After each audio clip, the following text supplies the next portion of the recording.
Hey, my name is Sarah Myer. You might know me from Teenage Mutant Ninja Turtles Saturday Morning Adventures, TMNT Usagi Yojimbo Where When, TMNT vs. Street Fighter, Monstrous, a transracial adoption story, or some of my other comic work.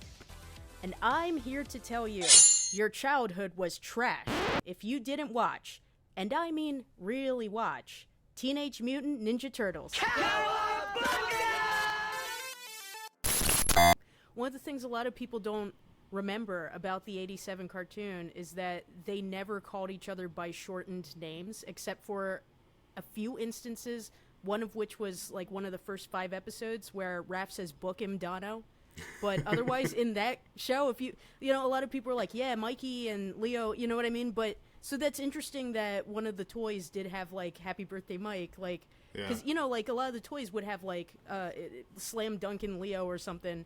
But it's like the cartoon itself, the dialogue, they would always say Raphael, Michelangelo, Leonardo, and they would call each other as such, you know. But that's kind of a weird thing, like a weird quirk of that show that I find interesting, because despite it being one of the sillier, more casual versions of the Turtles, they actually stick by that, you know, whereas you watch the angstier 2003, and they almost always just call each other Donnie, Don, Mikey. You know. That could be due to childhood laziness, where people don't want to say full names anymore.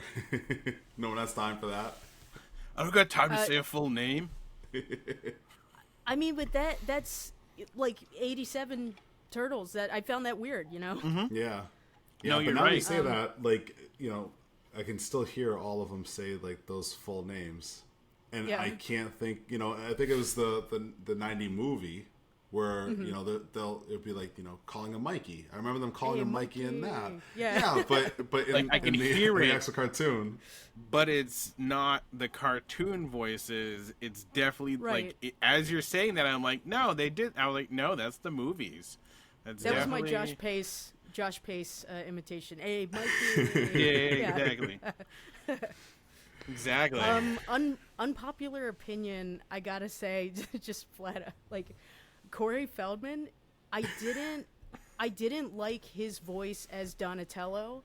I actually preferred his replacement in The Secret of the Ooze in terms of live action Donatello voices. I know that's I've never, and I'll bring that up to people, and they're like, I mean, I thought it was fine. I'm like, he sounds so.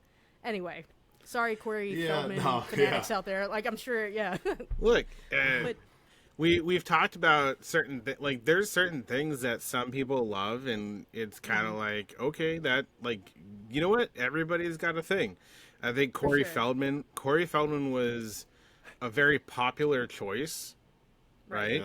You know, and I think from a fanboy perspective, like, bring him going away, and as kids, it, like, you know, you're kind of like, I don't like the replacement's close. Like, you go back as an adult and you're like, oh, I could definitely hear the difference. But as a kid, you're kind of like, yeah, whatever.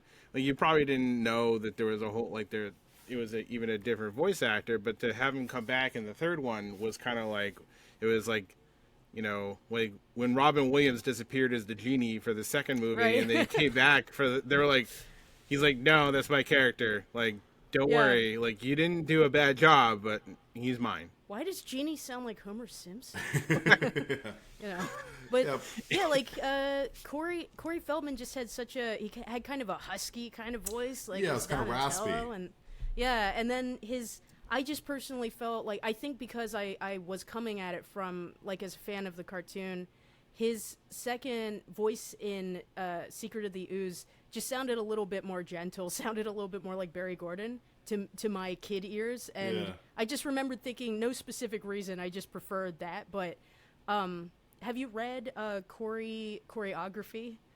No. He said some really interesting things about it. Yeah, Corey Feldman's autobiography. I mean, I kind of gathered. Yeah.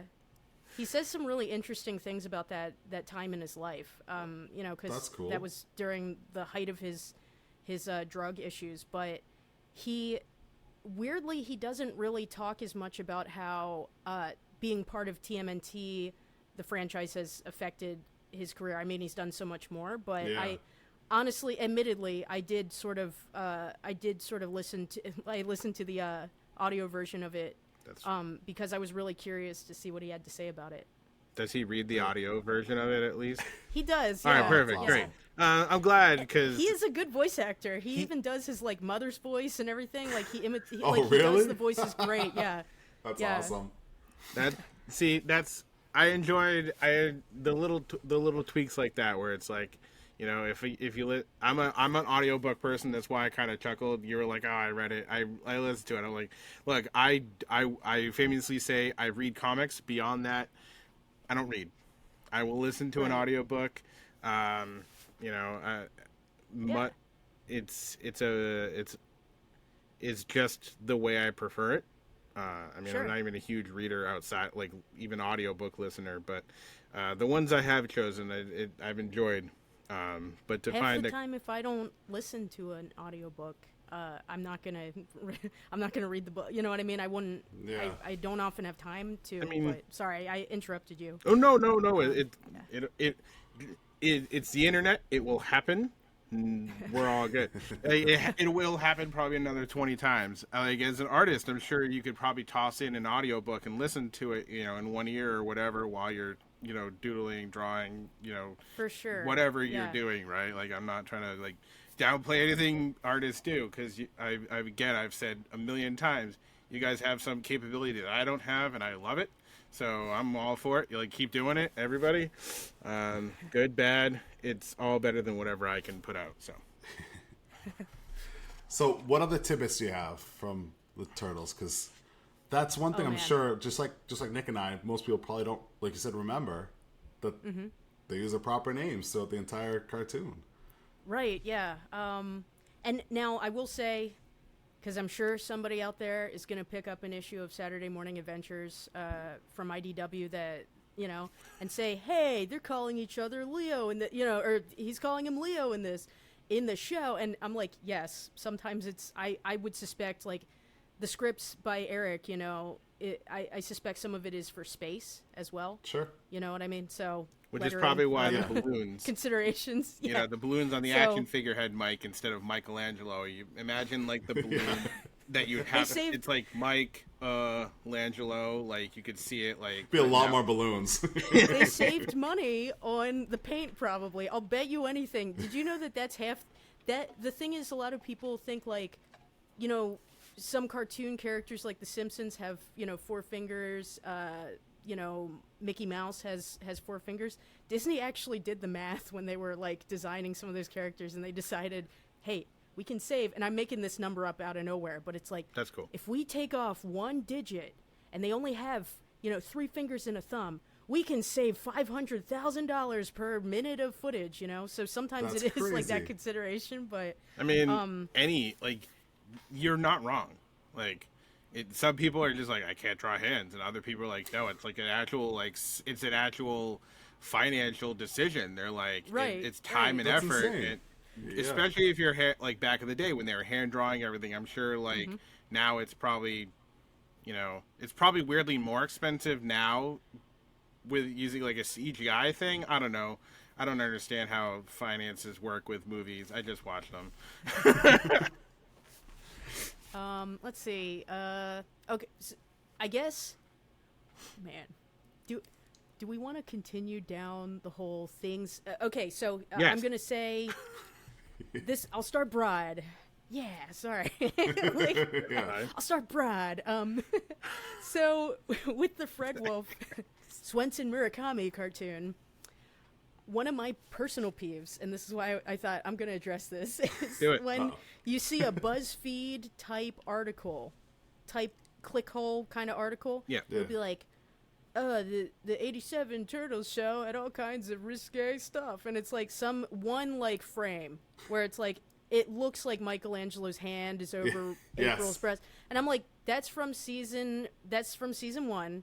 That's from like an in-between frame when he was untying her, and there was nothing risque about it other than a joke where he says, really had a great time going round with you, babe, or something like that. And it was like, and it's because he's spinning on his shell, but it is not specifically from him groping. It's Yeah. like they're trying to, and there was one article like that where I got like so like behind my computer. I'm like, no, they're wrong. Like, and of course nobody. I mean, I'm talking to nobody in particular, just my cat. But like, you know, they'll say things like, everybody remembers how Raphael's the hothead of the team, and I'm like, he is in every version almost except for the '87 cartoon.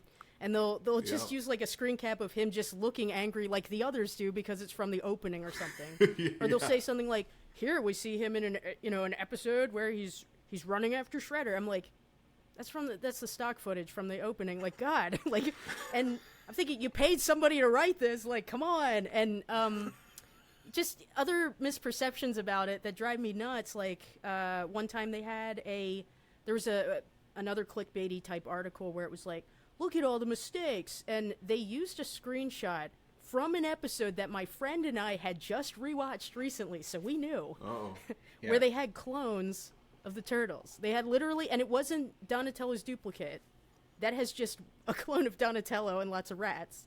It was one where it was like, if you were to look at the episode titles, you wouldn't even think that it had anything to do with clones. Briefly, Bebop and Rocksteady disguise themselves, like, using a cloaking device as, like, Michelangelo and Leonardo. So you see in this screen cap that the article used, I don't dare track it down right now, but it's like, you know, just them walking out, and it's like, oh man, that show got so many things wrong, guys. Look, there's like 6 turtles. I'm like, you just shut up. Like, and I'm like, that's ridiculous. They didn't do any research in it, and or so they did. Just stuff like that. You know, they write about it like they're like animation errors. I'm like, there are plenty more besides that, and it's not that one. You know, right? You guys had a plethora of options, but you didn't even pick one. Exactly. I refuse this isn't Transformers, you know. With Transformers, they'd be like, hey, there's like 8 Constructicons on screen, but there's only supposed to be 6. Like, the Transformers, they didn't care. They were like, whatever. Oh, that's supposed it's already to be drawn. Honestly, I love stuff like that. To, you know, upon rewatching these shows, like, I absolutely love it when there really is an honest to goodness, like, cell painting error, or, you know, there's a blip where obviously one layer got put behind the other. Because I think it just brings home that there were people who were under these deadlines, and they also communication back then, like things that now you could just shoot an email and it goes to somebody who's in charge of localization for a specific culture or country if it's like being outsourced. That's why a lot of the animation that was produced in Japan for TMNT, they'll actually, a telltale sign is they'll be carrying the pizza box under their arm vertically. Because at the time in Japan, pizza in a box like wasn't really as big as it is now. That's actually something that while Japan was very westernized back in the 80s, it wasn't like Domino's and other chain restaurants hadn't quite opened up and become quite as like widespread there. So some of the animators working on that episode might not have ever really paid much attention to how a Westerner would carry a pizza. Yeah, that's interesting. You know? That's pretty cool. Yeah, it's like fun things like that. No, those I love to look at. Right, yeah, those little tidbits, those things, those are like actually one of my favorite parts. Like, I'm a physical DVD guy. I appreciate that streaming services are starting to give you like the extras in there. Like Disney Plus is kind of good at it. Some other like Vudu, you know, the Walmart one is pretty decent at it, or Fandango. I don't know. They recently did a whole merger or something. I didn't pay attention. Like, but some of them are like, hey, we're gonna give you like outtakes or like deleted scenes at the very minimum in some cases. Oh my god. But the behind the scenes things, like, those are my favorites. And last year I was at Rhode Island Comic Con and I met Jasmine. And you know how at like at the conventions, the celebrities have all those like pre-printed out photos or whatever, right? And she had this one photo that was entirely not in the movie whatsoever. It was like a Do you mean like Princess Jasmine? Yeah, Princess Jasmine. Okay. Yeah. So she had, you know, the normal, like, her and Raja, her and Aladdin, you know, whatever, right? But then there's this one, like, 8.5 by 11 photo, 10 by 12, whatever it is, right? Photo that she had specifically that's literally from like one of the behind the scenes, like, and it's just like hand drawn like pieces, like an unfinished scene. And I remembered it from there, and I was commenting on it. And she's like, nobody ever even knows what that is. And I was like, I can't tell you how many times I've watched the, the outtakes and all the behind the scenes drawing stuff from the Aladdin DVD. Like, I can't tell you. Like, but I love those things, and that's why, like, I will not get rid of my physical media, because until somebody can guarantee me I will never lose digital access to this, and you give me the 75 extra hours of additional content, I won't get rid of my DVDs. I literally have thousands of them, and they're going nowhere. Yeah. But yeah, no, I love those, the little tidbits where you're like, yeah, like the pizza box. I never even thought of that, but I remember seeing it and being like, that's a weird way to hold a pizza. Like the cheese is all gonna slide off. But if it's like if you've done more research than I have, and you found like that makes complete and utter sense, and I'm like, no, like you could even be lying, and I'd be like, no, that makes sense. So honestly, if you guys know this information, like you would put to rest a lot of curiosity on my part. I am looking for individual key animator episode credits, and I mean specifically like season 4, episode 12. Like, who was the key animator? Because in all of the end credit things, the only variations will be like, oh, this episode might have correctly placed, Murakami, Swenson, Wolf, and it'll be like Dublin. I'm like, that doesn't help me at all. And like, and then the other episodes, you can kind of tell because it'll have a different logo for like what division, but I swear to you guys, about like Toei Animation did the first 5 episodes, Yeah. And I love that, like if you rewatch the animation from those episodes as well as the intro, like if you freeze frame certain parts, like you can see that Raph makes a very Dragon Ball Z sort of goofy Toei animation-esque facial expression right as he's about to throw the pizza. When he goes like, give me a break, and then he like, right when he like is turning, if you look, like he's got like these sort of, I'm just holding, it's like he has like his eyes are shaped like sort of like lima beans, and he's kind of making this like face, and it's very unusual because you really never see them make those facial expressions ever again or in any other season. And Bebop and Rocksteady in the first, 5 episodes, like when they appear, they get hit by a traffic light in like their first tussle with the Turtles. And I swear to God, if you were to freeze frame it, they're like facial expressions right when they get hit in the head. I'm like, that is something you only would see in like Dragon Ball Z or Dragon Ball, like early 90s, late 80s Dragon Ball. And then, just the special effects too, like, there's a specific Prisma paper kind of pink special effect that you'll see like in the background that, they use for, the Rock Soldier Dimension, Dimension X, as well as some of the tech and, for the Technodrome and Krang's gadgets and stuff. And I remember like when I rewatched it as an adult, I was like, oh, holy shit, that's like the Sailor Moon. It's like what later became like the Sailor Moon special effects. And Japan sort of did it more frequently than other animation studios did. You know what I mean? Like there's that, they shoot it with black paper basically, and they'll put in, where the black paper is, prismatic. I guess it's like if they fill in like, the Prisma there, and then that fills in almost like it's a green screen. And that's what gives us what we kind of associate with the quintessential Japanese animation transformation sequence or attack sequence. Yeah, interesting. And some episodes of Turtles have it. And I swear to you, though, my theory is there is what I call headcanon, I call them the Toei Animation B team. And by no means because they're less talented than the first 5 episode staff, but episodes like Donatello's Degree, Leonardo versus Tempestra, believe parts of Turtles on Trial in season 2. There are telltale signs with the way that the turtles move. It's not so much always the way that they look, but they seem to favor more innocent facial expressions on the turtles, and then they'll have sometimes what I call I've come to think of as like the Doraemon lip curl. Do you guys know Doraemon? You know the no. Man, I wish.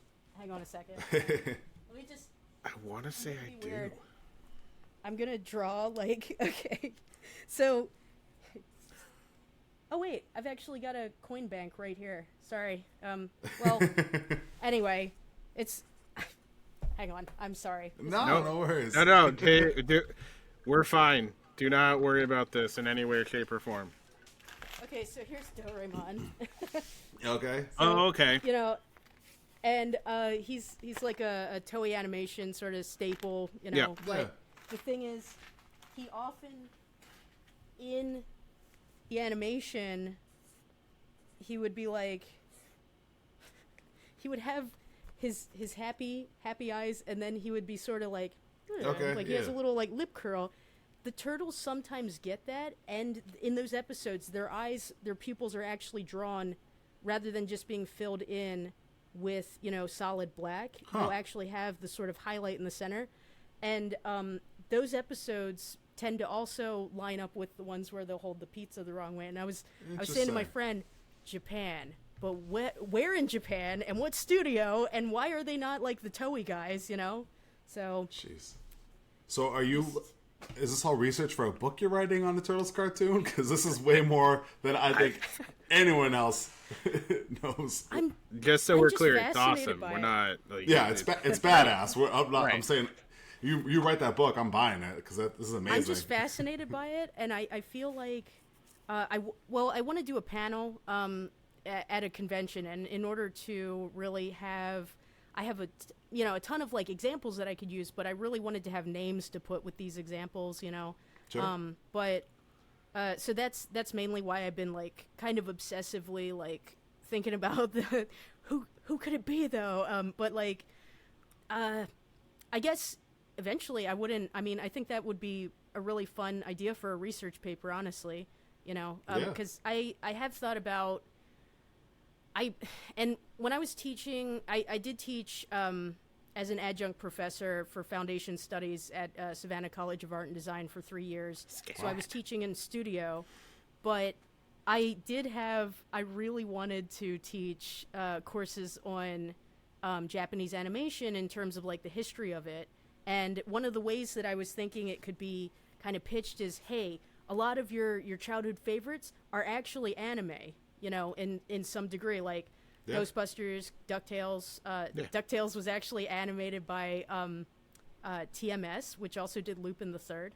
Huh. And parts of Tiny Toon Adventures. So my kid has actually been watching. He ran through the whole new DuckTales, and he's been I was like, you know, there's an old one, right? Like this is a reboot, and he's like, there's more DuckTales? I was like, oh, there's a show and a movie. They get a genie. It's great. There's a whole Duckverse. There is. I know, especially in the 80s, a lot of like the Japanese companies did like the intros of like almost every show. That's why you look at the intros and it's like, this is amazing. It's straight up anime. Yeah, and then you watch the show and you're like, why don't they look like that? Like Michelangelo dancing, when it's like Michelangelo is a party dude and you see the bubbles in the background. Yeah. That is that could go right. That's like pure like 80s anime. Yeah. You know? It is. And then the real Ghostbusters. Yeah. You know, that intro is so anime. I love it. Yeah. Oh yeah, with them dancing and stuff.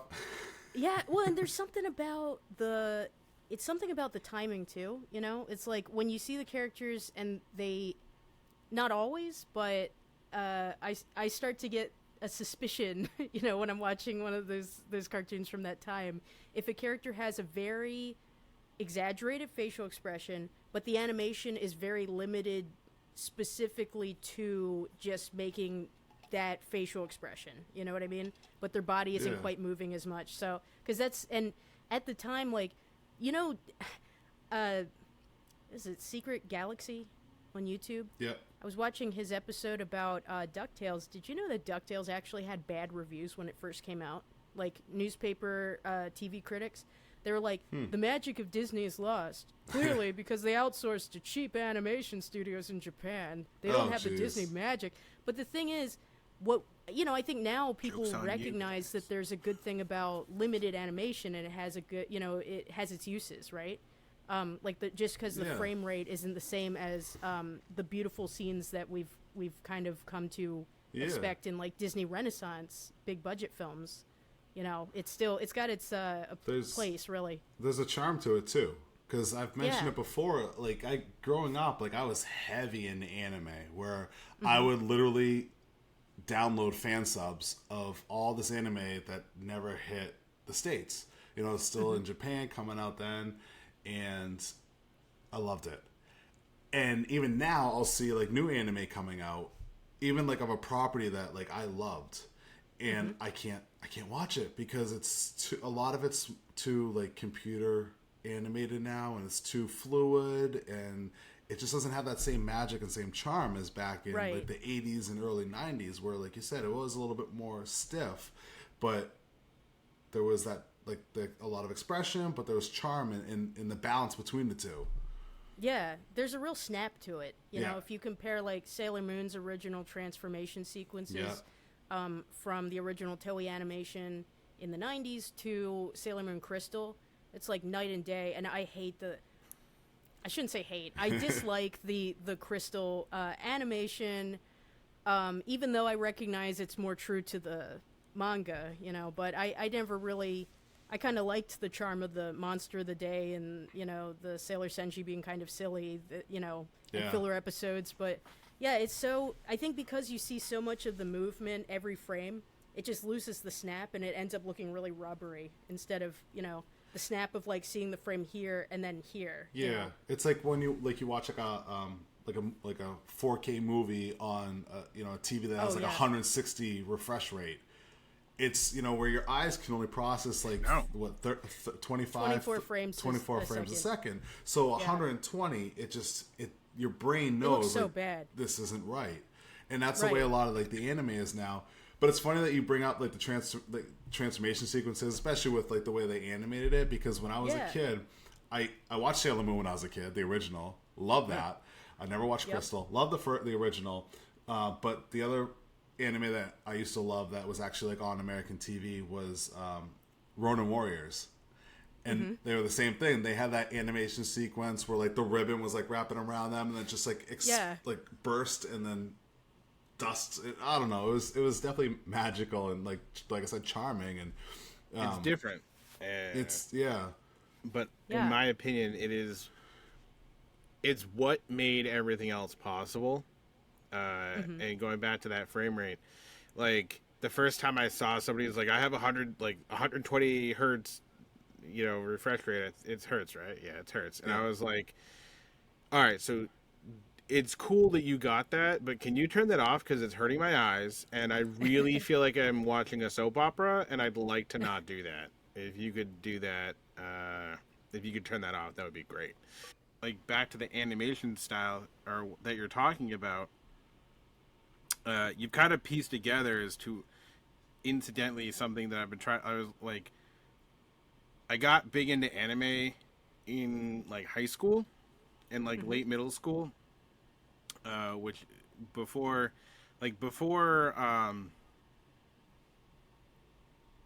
was it? Toonami on Cartoon Network. Before Toonami started doing like, we're gonna throw a whole bunch of them at you.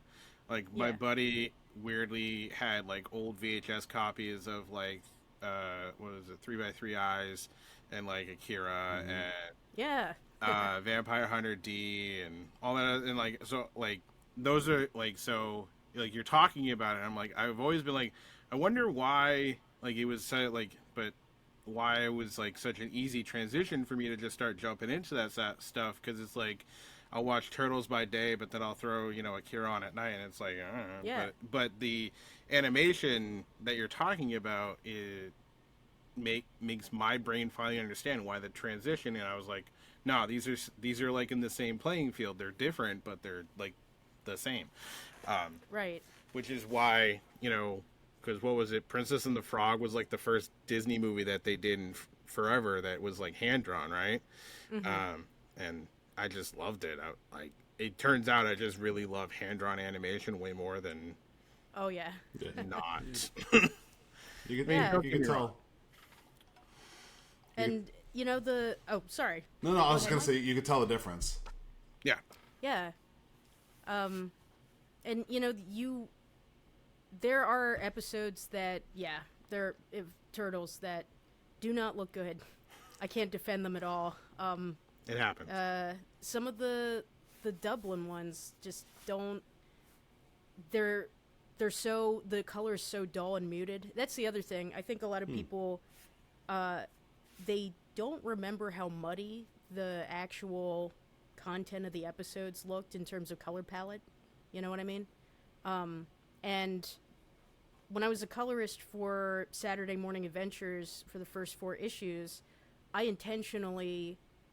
kept obviously the characters like on model, according to, you want to make sure like they're the correct shade of green, correct shade of blue for Leonardo's mask, etc. But like, I was like, I know that this is not what it looked like in a screenshot, but I personally just wanted to make it look more like as if we're looking back at the 80s from a nostalgic lens as opposed to what it actually looked like, because there were so many muddy primary color hues in some of those episodes. And some of those Dublin episodes, you'll know it right away. There's an episode where Irma's taken hostage by Bebop and Rocksteady, and they make a killer cyborg clone of her. And there are shots that are just absolutely, like, it's bizarre. Like, it's like they didn't get the paint right, and, and I get it. Again, like, no disrespect to the people who worked on it. I understand there were all kinds of things that they had to deal with production schedule and pressure and budget, but it is one of the grayest, like, most absolutely like anemic looking episodes. And then the animation itself, there's a part where April and Irma are yelling for help, and it just literally will freeze because there's no animation for that segment, and then it would like zoom in, and they're like, oh no, help, like help. And my friend and I were watching, and we were like, what the and I was like, okay. And we were watching through like we simultaneously would hit play, and we're looking at each other in the webcam, and I was like, is my DVD fucking up, or is that really holy crap? And my friend's like, no, it's just zooming into Irma's face. I don't know why. And we're like, okay, it's just so stuff like that. But so good. A really good anime moment of animation. Look up Leonardo versus Tempestra. First of all, it's a funny episode because Donatello builds a diving bell that has no steering wheel, and then he's the one who says, there's no steering wheel. I was like, idiot. Like, I love it. But, and it features Leonardo being a dork and being obsessive and playing a video game to the ruin and detriment of everything else. But besides those wacky plot lines, there's a moment where all the turtles at the end are having a showdown with all the monsters and elemental things that Tempestra cooks up, and I love it. It's the Toei Animation B team. I'm telling you, I need like the Charlie Day thing with all the like Pepe like all the red strings. The board. Like, it's gotta be. But there's a bit where Donatello uses his bow staff and actually like swings and hits like a big snowball thing, like a block of ice, and it is the most anime thing I've ever seen, even though he looks on model like him, but the way that he moves and the way that the camera builds into like the swing, it is so anime. And they even have those special effects that I was talking about, the pink sparkly stuff. Nice. It's funny, the mind's eye thing too is in my mind's eye the turtles are all different shades of green, even though they weren't. Right. But I have like an Playmates affinity. Figures had it. Yeah, I have an affinity for like Donatello being a little bit more brown than everyone else. He's a darker one. Mikey was like a brighter color. I don't know why. Like that's the way my mind's eye. Like I want to see them, even though I know it's not right. I mean, did you like the 2003 Turtles? The 4 Kids. Which one? Was it a movie? 2000. It was a TV series. It ran from 2003 to 2009. It concluded with Turtles Forever. Oh, okay. I don't think I watched that one. Yeah. That's when they were a little bit more like they were more proportioned, right? The animation they were a little bit more like human-esque instead of like squat and like muscular. They were more muscular. They were more stocky overall. And Peter Laird actually oversaw the production for that. He was a production consultant. So essentially, if you want a good idea of like what Peter Laird would have wanted for the animated adaptation, because he was not a fan of the 87 version. In his words, they look like blow-up balloons. Like 2003's TMNT on Kids WB. Yeah. They had the different skin colors too to reflect because I think that would have been the original intention, if not for budget concerns, probably in the 87 cartoon. But I agree with you. Yeah, I like the olive skin for Donatello. Yeah, I don't think I watched that one. I think that was my brief period where I was too cool for this stuff. You know, because I graduated high school in 2002, and then it was like, you know, too cool for it. And then you just cycle back in, and you go head first into it. So I did watch the 2012 one, which I love that one. That was great. Me too, yeah.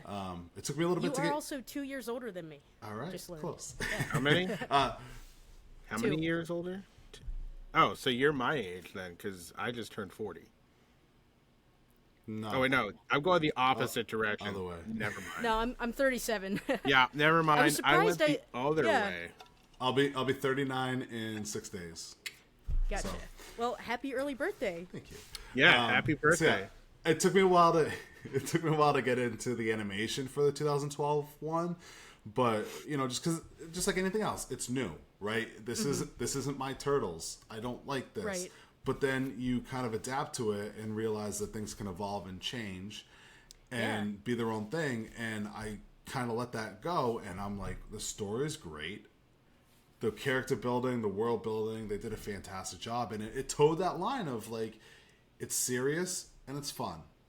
Yeah. You know, where like 2017 Turtles, I didn't watch that. That was a little too kiddie for me. The Rise of the TMNT. Rise? Yeah, I didn't really get into that, even though, you know, it seemed fun, more kiddie, but I just couldn't. I just didn't get into that.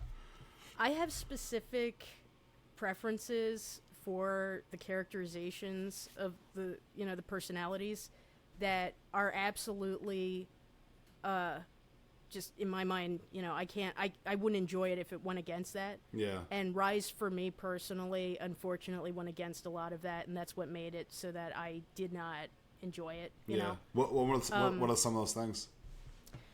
I think that one of the things that makes Donatello a compelling character is that he is brilliant and he's smart and he's a genius, but he's also one of the most affable and pacifistic characters. Yeah. And Rise Donatello, I don't care how funny he is, I don't care what his quips are, he's an asshole. And I don't like that. And I was like, you just made him into a BBC Sherlock. You know what I mean? I'm like, we don't need another kind of that kind of character. And that just put me off. I didn't like that Raph was dumb. He was really stupid in that. Like, okay. And I mean, to the point where one of the episodes I gave a try was Donnie's gifts, and he gives Donnie gives gifts to all the turtles, and they're the most patronizing, insulting presents that he makes for them. And I mean, it's like hilarious and funny, but it's like it's one of those things where, if it was any other characters, I'm stealing this quote from my best friend. My best friend said, if it was any other characters, this would be a hilarious, very enjoyable cartoon. Sure. If they were just original characters. Yeah. But for Donatello to make Raphael a helmet because he's such an idiot and he thinks he's going to run into a wall, literally, it's like so insulting and mean-spirited. Sure. In the show, too. Yeah. And then for Raphael to happily be like, yeah, thanks, little bro. And he takes it. I was like, I don't like this at all. Like, what is this? Yeah. So I get that. I get that because, like, personally, one of my, to pivot to Ghostbusters for a second, right? I grew up with Ghostbusters 2, the real Ghostbusters. Those the first two are two of my favorite movies. I did not like the 2016 one.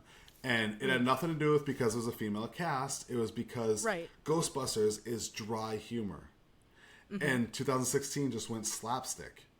So it's like, you know what? If this was just a paranormal movie and they had fun with that, and they weren't Ghostbusters, they didn't have proton packs and nuclear accelerators, you know, probably a good movie to me. But the fact that they slapped the Ghostbusters on there, they put the logo on, and they called it Ghostbusters, I'm like, this is not Ghostbusters. This is not the spirit of Ghostbusters. So I totally get where you're coming from with Rise. Yeah, where there's a lot of good components. It's just it goes against certain. It commits certain cardinal sins. Like the character archetypes are just drastically changed. Is that basically? Yeah, I can see that. Yeah, for sure. I just found it Rise very mean-spirited in general. You know? Just the tone of the show was mean-spirited. Did you see Mutant Mayhem? I did. What'd you think of that? I actually really liked Mutant Mayhem. Yeah. I saw it 3 times. Oh, nice. Again, like it won't ever replace or dethrone 1990 TMNT or even 2000 TMNT, or 2007 TMNT for me. But like, I really enjoyed it. I thought like it actually kept a lot of those core things that I enjoy about it. I did feel kind of old at times because it had a lot lot of Gen Z kind of humor. Yeah. Yeah. But I really liked it. Yeah, it was good. I like the animation. We took my 5-year-old daughter to see it because she loves the Turtles. So that was a big thing for us to take her, and I had the stupidest big smile on my face because it did bring the spirit of the Turtles back to the movies. There were some things I wasn't too thrilled about, like how they did things.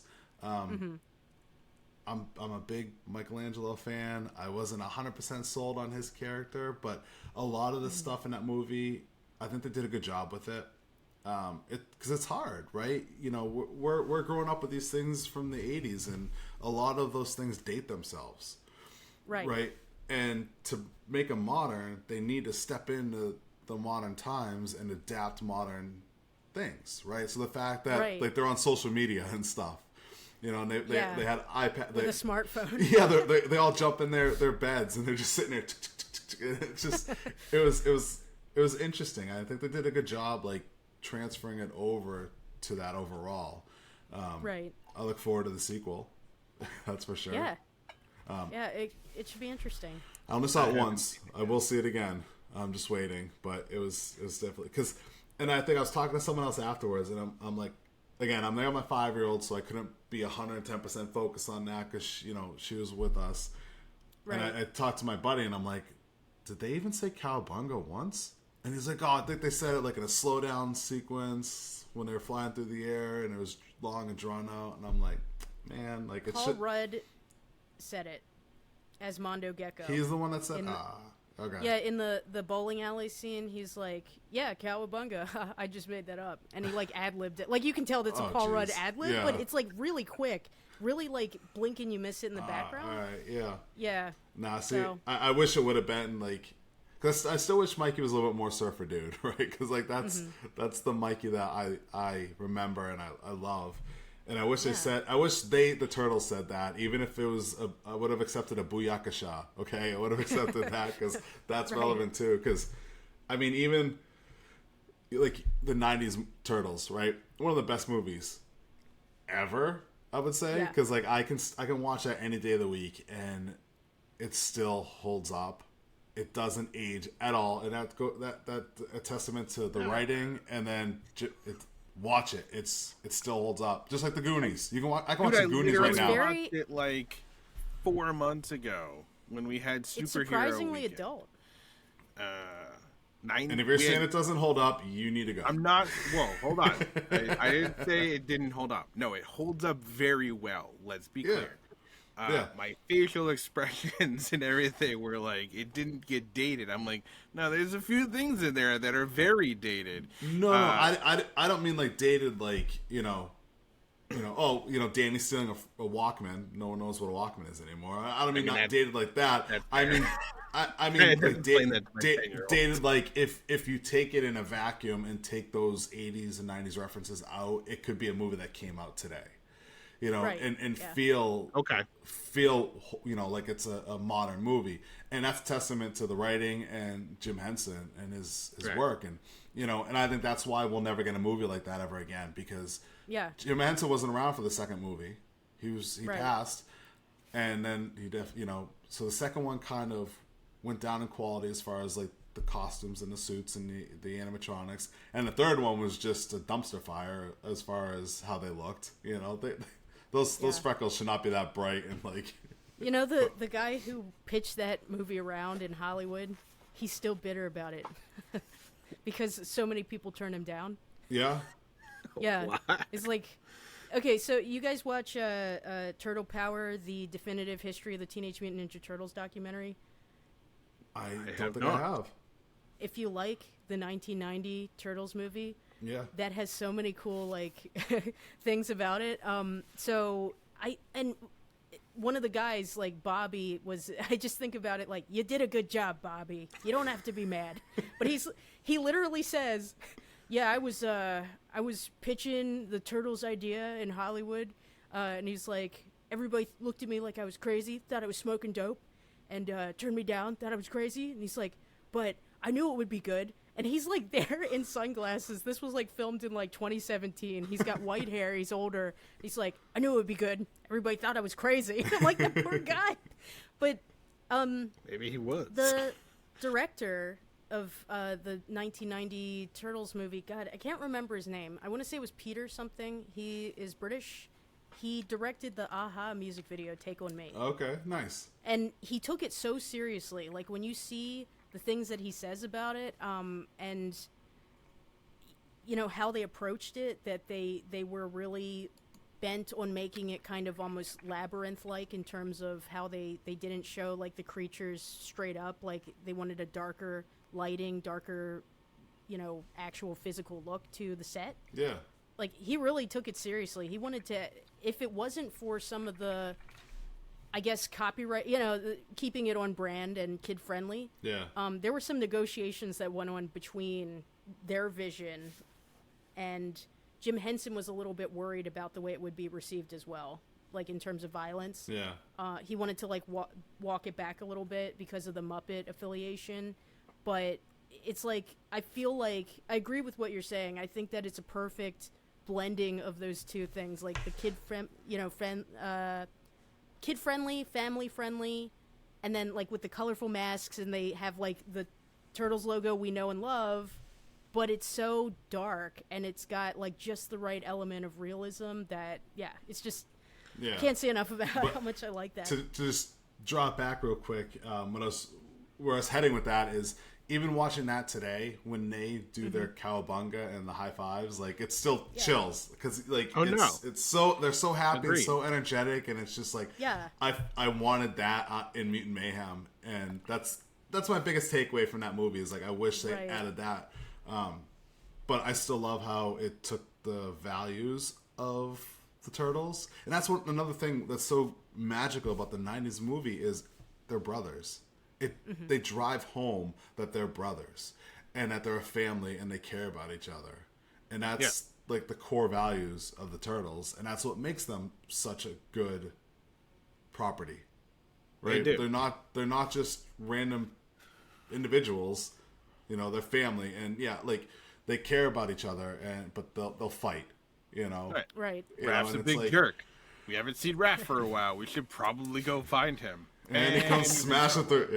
Yeah. But even like, I was listening to a podcast the other day, and they were talking about the 90s movie, and they were talking about that in particular, how like the family thing and the dynamic, and just like, you know, when Raph's in the tub soaking and Leo's sitting there like all depressed next to him, and then, you know, he wakes up and Leo's all happy and like giving him a hug, and Raph's just like, yeah, get off me. Like, he knows, like, you know, Leo loves him, but he's like, you know, it goes unsaid, right? It's that brotherly bond and stuff, and it's just, it's so good. And then, you know, when Mikey and Don are sitting in, they just chuckle, and they're like, it's a Kodak moment. Like I miss like that those one-liners in the original movie are so good. The name calling where they're going through the alphabet. Yeah. Yak breath. yeah. Him and Casey Jones. watching Casey Jones pop up in other things over the past like 20 years is still one of the funniest things, I think. Like when he popped up on like one of the Chicago TV shows, like, he's Casey Jones. What are you doing? Oh, you mean like people named Casey? No, the Casey actor Jones, who played Casey Jones. Oh, he's like done actual You mean Elias actually had other jobs besides? Yes. Turtles. I didn't know that. Turtles Yeah. 1 Oh and 3? yeah. No, that's like he's popped up in a number of things over like since the movie came out, and I'm like, what are you doing in there, Casey? Like I think he's on like there's the Law and Order stuff, and then there's like a Chicago night that they like the same dude who did it like does like Chicago PD and Med and like other ones. And I think he's on Chicago PD, and he's like he's the gruff, detective that like whatever. And I'm like, Casey Jones, you're in Chicago. What are you doing? And I'm glad he's still getting work. I didn't know that. Yeah, right. Look, I'm always as shocked as some people when that happens. I'm like, it's good to see you coming back, right? Like, right. Because you're like, there's a lot of people in that movie who you're like, I'm never gonna see you as an actor again. Like Danny, never again. Like he's a never again. Even April O'Neil was replaced in the sequels. Sam Rockwell. Right, Sam Rock. Yeah, that guy. Whatever. He was probably the most successful person out of that movie. Michael Jai White. Huh? Michael Jai White. All right, whatever. Anyway, but April O'Neil, she did the Halloween Town movies, and then, also kind of. So to see Casey Jones pop up in other things is still like, it's one of those things. But I can since you explained the whole like certain things don't help, I can understand what you're talking about now, and you're not wrong. Like the movie does hold up. Like my 10-year-old freaking loved it. He like. Yeah, it's one of those feelings like you could throw on like an old movie and be like, oh my god, this is an old movie. It's dated, right? Where like the Turtles for me, like Turtles and the Goonies, I can watch either of those movies at any point in time and they hold up like they're like a brand new movie that like just came out to me in my eye. Yeah. Well, but yeah, Josh Pace, who was Raph in that. If you want to hear Raphael yelling at the Joker. Yes. Oh my God. Yeah. Yeah. And it's so funny because on the phone too, he actually sound like in that scene where, oh man, what's the Joker? Holy crap! What's the Joker's name played by Joaquin Phoenix? What's his first name? Arthur. It was different. Okay, yeah, and he's like, "You're a fuck up, Arthur," and like if you listen, it sounds like Raph saying it. Like it's so funny to me that he was the boss in that, but otherwise I don't really see him around much. Yeah, that's funny because even with he was actually in the suit. Even with the other Turtles, right? Like Brian Toshi. Every time if he's in something, I hear his voice and I just think Leonardo. It's like it has to be Leonardo. I think it was a few years. That was the most like Cam. Huh? Brian Toshi's voice as Leo in that, he was the most like Cam Clark. Yeah. Like that translation, what I mean? And Robbie Rist was a lot like Townie, but yeah. No, like I think it was years before I realized who like Brian Toshi had like put those dots together and stuff like that. Again, back at Rhode Island last year, Paulson was there, and my partner, it was her first. My partner, it was her first convention she's ever been to, and she was like, no idea what to expect. None. And I was like, you're going to Rhode Island Comic Con with me. We're going for 3 days, and you're going to enjoy it. And she had an absolute blast. But she hadn't realized when we were going to meet Rob Paulson, she's like, the joy is that he also Pete from Goofy Movie? And I was like, yes. Because when he talks, his normal voice sounds so much like Pete from Goofy Movie that she was like, that's Pete from Goofy Movie. I was like, I mean, yeah, that's one of the 75 million things he's done. Right? Yeah, he was one of the first ever conventions I went to was Granite Con way back when. Yeah, I talked about this before. Way back when I don't even remember, but it was before it was like a bigger convention, before before Rhode Island Comic Con even existed. Like, and I mainly went because Jim Cummings was going to be there and Rob Paulson, and I'm like, I gotta meet them, I gotta talk to them. Yeah, but he was lesser for me at the, for that. And I just remember standing in line because I beelined it for Rob Paulson, and he comes, walking out to go to his table, and he's like saying hi to everybody and starts doing the voices. And he comes out and he introduces himself. He introduces himself as Raphael. He's like, nice. Not like, hey, I'm Rob Paulson in the voice. He's like, hey, my name's Raphael. I'm gonna be your Ninja Turtle for the evening. Just talking like that, and I was like, I remember getting all like giddy and like. Yeah, he's such a nice guy. Yeah. He really is.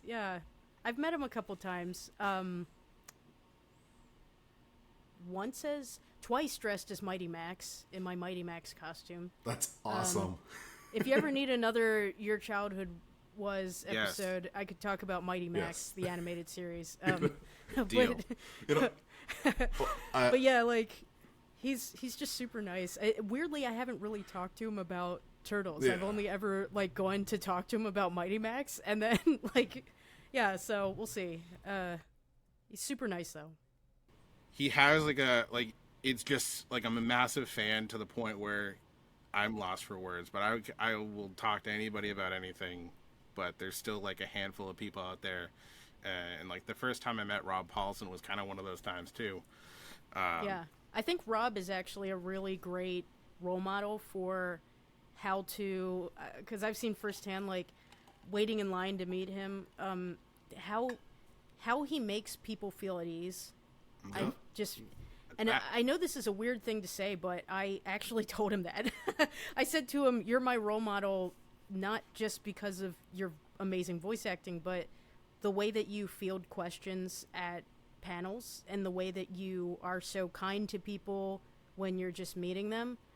I just love to observe you interacting with people, And this is kind of a weird story, I guess. I'll keep it really brief, but like, because I do kind of want to get back to Turtles. It's Rob Paulson, so it's closely connected.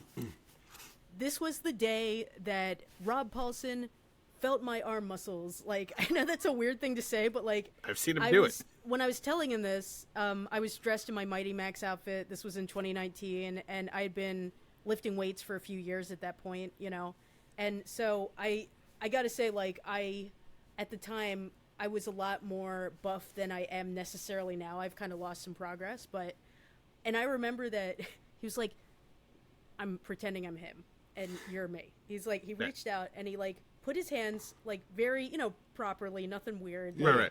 on my shoulders, right on the outside of my deltoids, and then his fingers were wrapped around so that I knew he could feel the tricep muscles. And I was just there in my Mighty Max outfit, like, just like looking him in the eye, and he was like, thank you. And, I think that that's something that and I won't go into exactly what he said, but he was, he was talking about giving people time and attention, and we were really just kind of just talking about interacting with people. And at the time I had been teaching, so I told him that it really, it's something that I want to, take into the classroom with me, like, and remember that.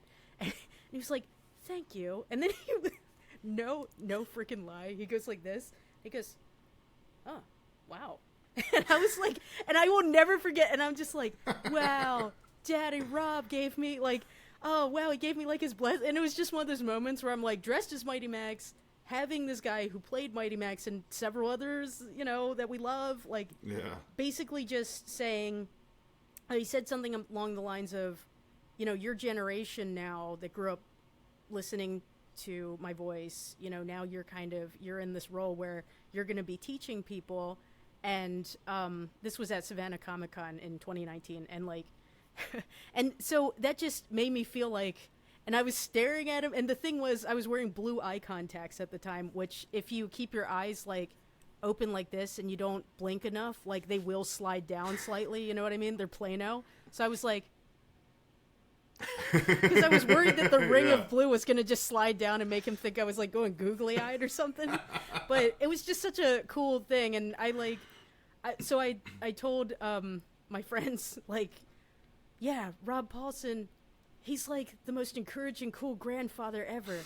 And he totally just felt my muscles, and this was the best day of my life. But not in a creepy way, Rob like Paulson very. To feel my muscles now.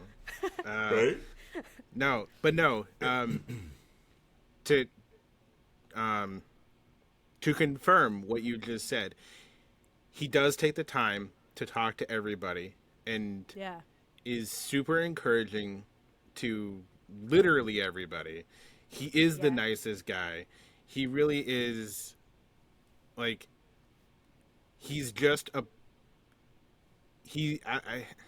I really don't know how else to describe it, but you feel he's a genuine person, and he's just like also seemingly like weirdly happy to be there. He's like, I'm just happy to be here, right? It's humble and down to earth.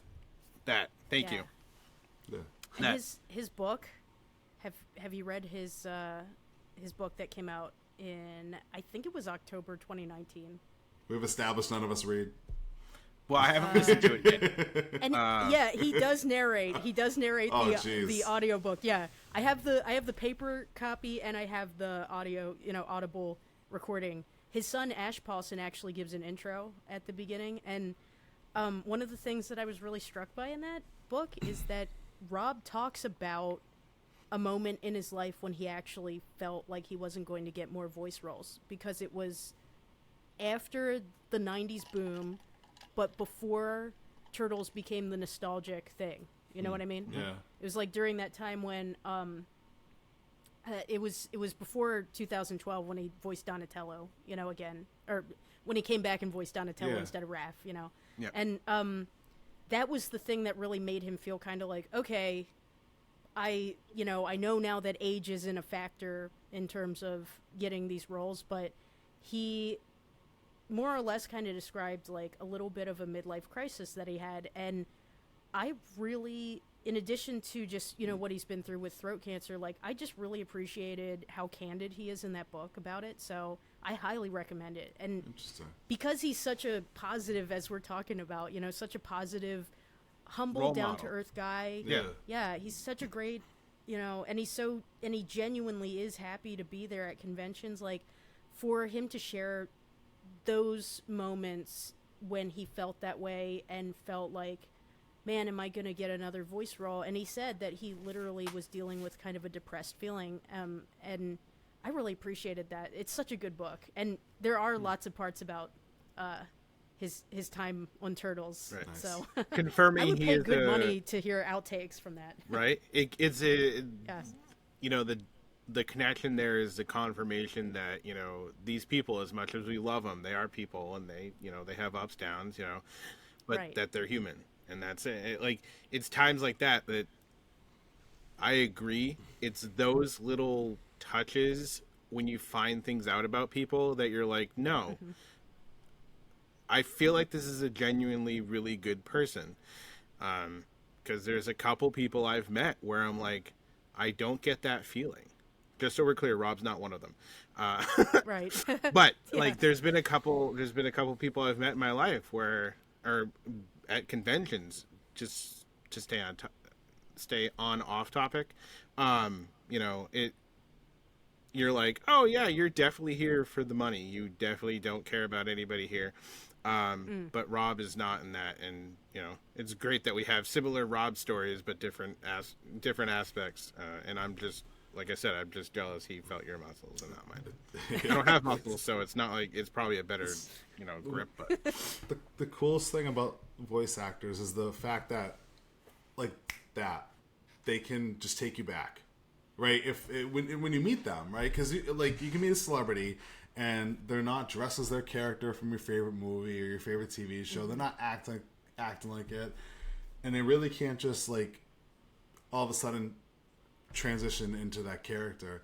But with voice actors, like I said, when Rob did his voice of Raphael, it was stupid ear to ear grin on my face. When Jim Cummings going up to him and he's doing Darkwing Duck, and then just instantly goes right into Winnie the Pooh and Tigger, and it's just like it's just like it's just amazing, the nostalgia and the warm feelings that they can just invoke with a simple tweak of their voice, right? And even just like Eric Bauza, he's phenomenal. You know, the stuff that he does, and I've watched interviews with him, and him just like going in like the Bugs Bunny voice and stuff, and it's just, even though I grew up listening to like Mel Blanc doing it, he does such a good job where he's so versatile. He is, right? Yeah. And he was in Turtles. Turtles. He was in 2012. He was Tiger Claw. Yeah. So he's a Turtles alumni too. But I think it was 2008, and Will Friedle was at Rhode Island Comic Con, and I'm like, I got to meet Eric Matthews. Like, I need to meet him. Wow. Like, Was he nice? Oh, he was super nice. And what's great is Nick and I have a mutual friend that his main job now is he's one of the people that goes to conventions with the celebrities and, you know, takes the money and, you know, all that. Like, I call them the handlers. I don't know what their official title is. And he was texting me the whole time because I'm like, oh, you're going to be at Rhode Island? I haven't seen you in a while. I like to, you know, see you. He's like, oh, yeah, I'm down here. And I'm like, my biggest thing is I'm going down because I want to Will Friedle. I was like, dude, I'm sitting right next to him right now. He's like, my guy's right next to him. And I was like, you'd be kidding me. So he was like talking me up to Will. So I got a little bit extra interaction with him because of that. So it was pretty cool. And it was just like talking to like your best friend from, you know, that you haven't seen in a decade. And that's really cool. Super nice. And it's funny too, because like I was focused on like Boy Meets World, because like that's what I knew him from. That's what I grew up with him from. Not, you know, my date with the president's daughter. But and then think about it, it's like, okay, wow, he was also like, he was Lion-O in Thundercats. He was Bumblebee in Transformers, and like he just him with his voice acting array. His resume is pretty long with that stuff, and all our childhood things. It's pretty incredible. I don't think he's ever been a turtle though, so he's gonna get on that. I was gonna say he should be a turtle. I'd watch that. He's got a good voice to be one of the turtles. Youthful. Yeah. Basically, yeah. Yeah, because I mean they are teenagers. They're what? They're 15, right? They're typically portrayed as 15, I think. Yeah. It's perfect. So which driving without a license? Yeah, what's up with that? They break a lot of laws down there. Yeah. You know, stealing a broken down news van. You know, and where Donatello get all the parts to make 87 Donatello commits a lot of felonies. He commits a lot of crimes. Like, were they felonies then though, or are they felonies now? I mean, Grand Theft Auto. Let's just say then and now. Oh, okay. Let's just say anytime. I was gonna say like you know, sometimes things weren't exactly illegal back in the day, and then we're like, oh wait, no, that's really law in New York City in 1987. Let's see. Yeah. Don't get me going down that rabbit hole. I will. Do you guys have a favorite episode of the 1987 Turtles cartoon, or a favorite? I wanted to ask you this. Yeah. No, yeah. Please. I didn't want to forget. I've been wondering the same thing. I have an affinity for like the what are they called? The Triceratops guys. What are they called? Triceratons. The Triceratops. Yeah, I couldn't think of that. But they were great in the 90s naming things. Yeah. So I love those guys, but for some reason, the episode that I always remember as a kid was Donatello had a little like a rock from Dimension X or whatever. Mm-hmm. That was like it was attached to like his pencil or something. Was it him or it was someone else? Kirby and the Warp Crystal. Yes. Kirby and the Warp Crystal. Yeah. That was never an episode of the '87 cartoon, but it was a Mirage Comics episode, or it was a Mirage Comics chapter, and then it was adapted to a storybook. It was called Donatello and the Magic Crystal. Okay, that's what I'm thinking of. But it was drawn in that style, though. Yeah. Okay, yeah. That's why. All right, that's why I think about all right, that's my favorite story, let's say, from that. Just because it was cool, you know. Yeah, because he pretty much, anything he drew came to life. Right, and I don't know why. Based on Jack Kirby. yeah, that was so cool. As far as the episodes go, I had a lot of VHS tapes when I was a kid of the Turtles, and I think those would probably be my go-tos. Like the one where they find the broken down news van and they make the party wagon. I saw that over and over again. Burger King. Were they? Yeah, I think they were. And then there was the one with the Attack of the Mausers. Mm-hmm. And then the one where they make the blimp. Yeah. From the five episode debut kind of series. Were they all part of the first 5? I've not watched cartoons since the 80s. But no, those are awesome memories though. Like that. Yeah. I used to play those VHS tapes over and over and over again, so I watched those episodes like relentlessly. Yeah. I find it weird that they didn't adapt, like you were saying, the warp crystal, the magic crystal. Yeah. That is weird, especially because the treatment in the storybook would have been. I mean, it's like you storyboarded out the whole episode. Yeah.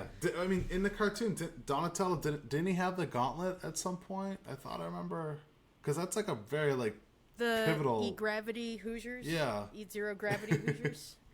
Not in the '87 cartoon, as far as I remember, but it did happen in the 2003 cartoon. They called it "The King" is the name of the episode. Okay. But. And that follows it pretty close, but I suspect that's because Peter Laird was like, "You guys are gonna adapt this and do it right." You're gonna do it, or you're gonna do it right. Yeah, jeez, yeah. But he did have like a thing where he could freeze time, though, so it maybe fit. It was like it shot a beam, so maybe that's okay. Yeah.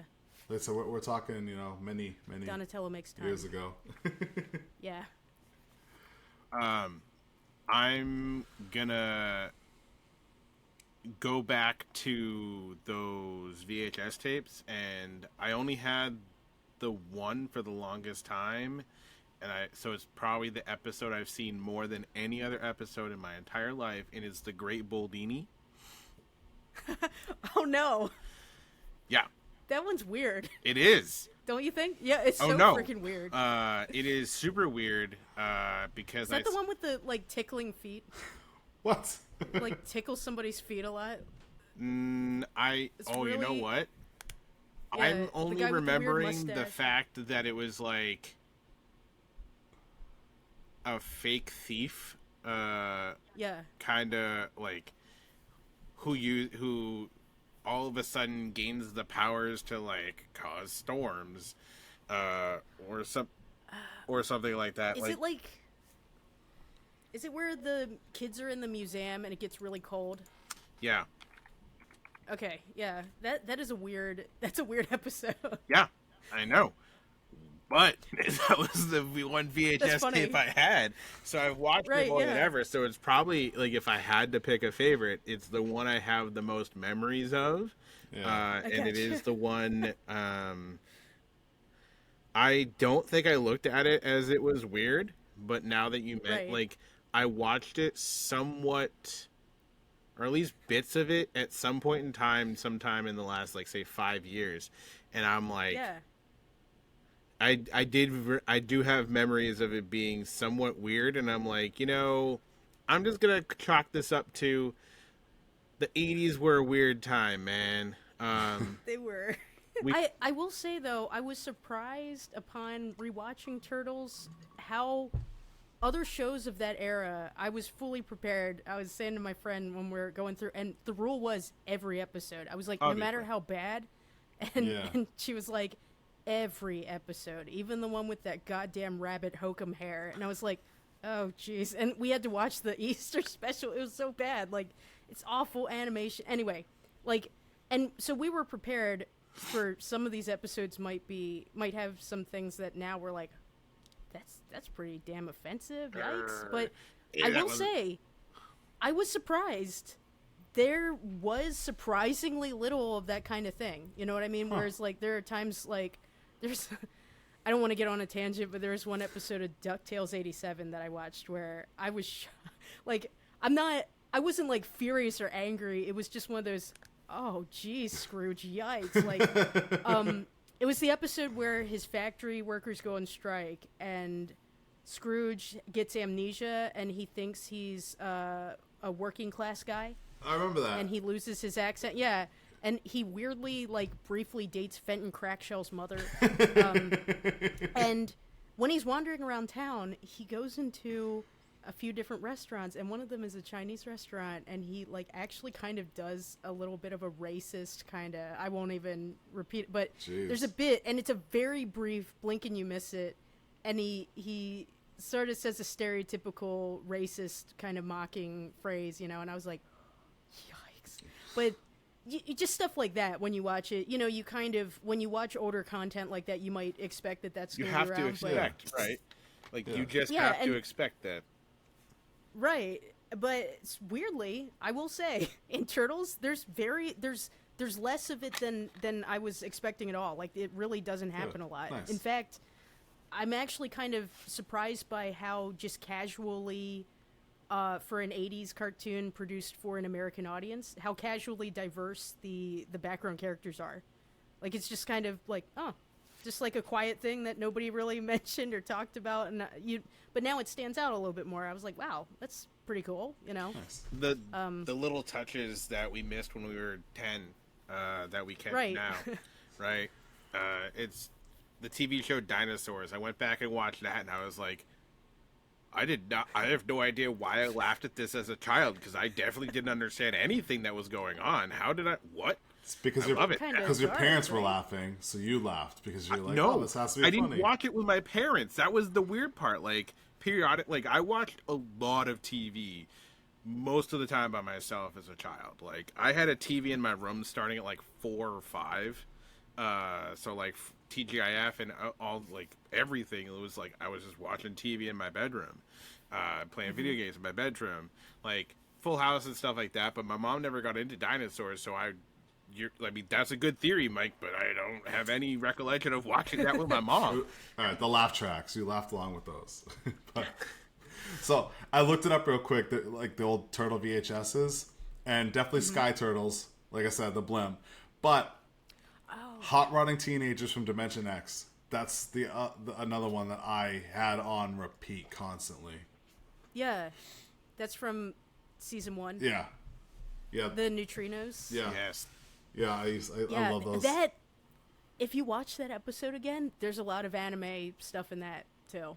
Like the neutrinos driving around. 100%. There's bits where like Donatello makes like a really anime face as he's like getting his shell scratched up on the wall. Oh jeez, it's funny because I know you said you weren't really big on the toys as a kid, but I remember there was a the foot car or whatever that they had. Like they come with a car for like the foot soldiers where the back opened up and like it was like a turret gun that came out that shot missiles. Was it like a military jeep? No, it was like a hot rod, right? Like it had like the old like fins coming off the back and stuff, and it's purple and black. But I had that, and the wheels would fold underneath to make like a hover car. And I took my neutrino figures and I put them in there, and that was their car when I was a kid. And I used to have them fly around with that. Was it like a rock soldier vehicle? It was definitely a foot vehicle. Yeah. Okay. I don't remember like the name of it or anything like that, but I'm sure it was some. The only reason I ask is it appeared in the comics, and I had to color it a specific way. Oh, jeez. Okay. Yeah. So, what were your favorite episodes? Yeah. Okay, as a kid, I really liked the Incredible Shrinking Turtles because that was always like, and it's kind of similar to what you guys are saying. It was the VHS on tap at the library. You know, I have to admit, I didn't actually own any Turtles VHS. Like, I really didn't own a whole lot besides the sheet and, like, you know. So, you know, in terms of Turtles merchandise. Sure. But, yeah, the Incredible Shrinking Turtles, which, you know, the Eye of Sarnath or whatever it was, it's like a crystal. And it's like that kind of arc. And that was season 2, I think. Like, see, at the time, of course, we don't think about what season it is. It's just, you know, but, and as a kid, I really liked that episode. It also, I think, I would watch the one with the pizza monsters, you know, also from season 2, where it would hatch in the microwave. And my buddy had that VHS tape. Yeah, it's so hilarious to rewatch that episode now because they're like, oh, I can just heat up the pizza in a jiffy in my microwave oven. It's like, that's a great idea, Irma. I was like, wow, modern day appliances, really a woman about town, you know, like in Midtown Manhattan, like, and it's, I mean, at the time it's like, it'll be a snap. And I was like, I know it's not product placement, but I was gonna say, I guess that really was kind of like... Was it in my GE Model 1000? I guess in a weird way it was like... Mirror. In some ways, maybe it was supposed to be a sort of writing shorthand to be like, they're hip, modern women living in Midtown Manhattan. They got all the appliances, you know, but... I wouldn't call Irma hip, but...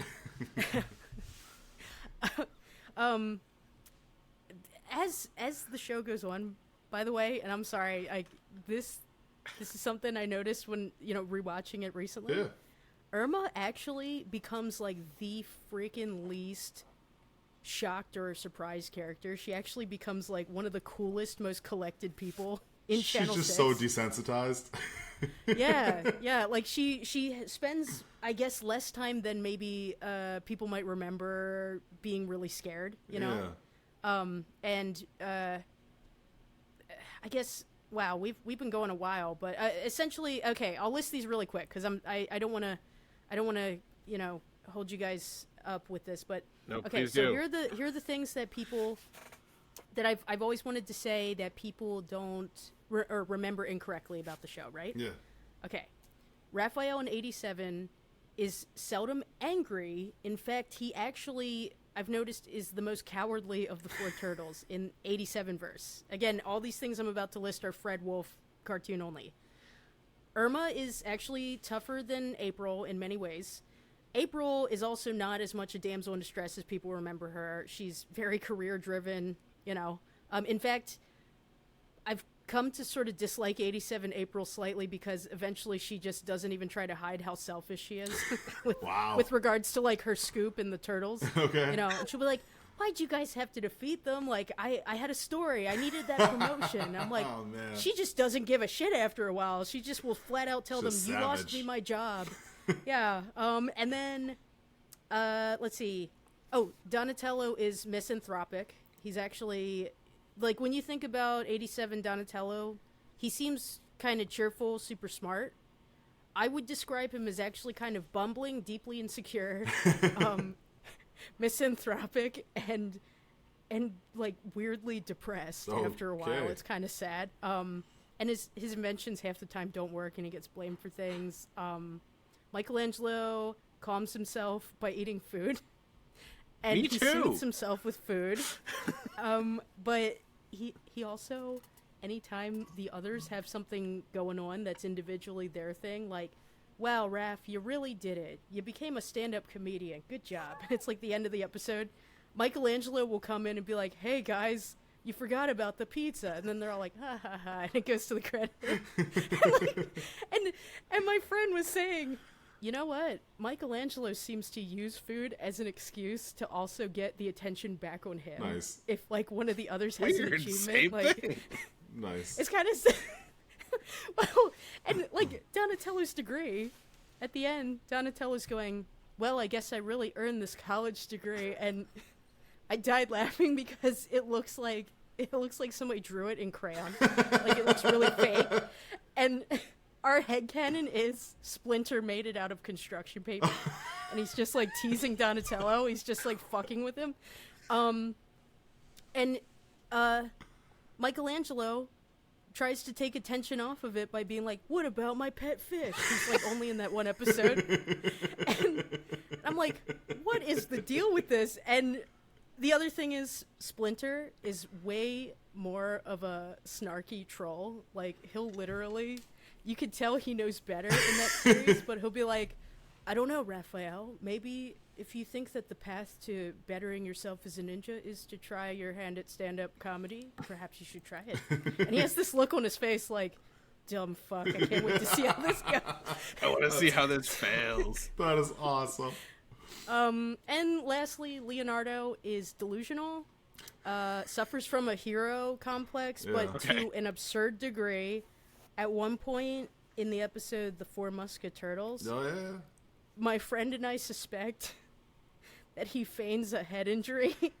Because the whole premise is, oh no, Leonardo got hit on the head and now he thinks he's one of the four musketeers.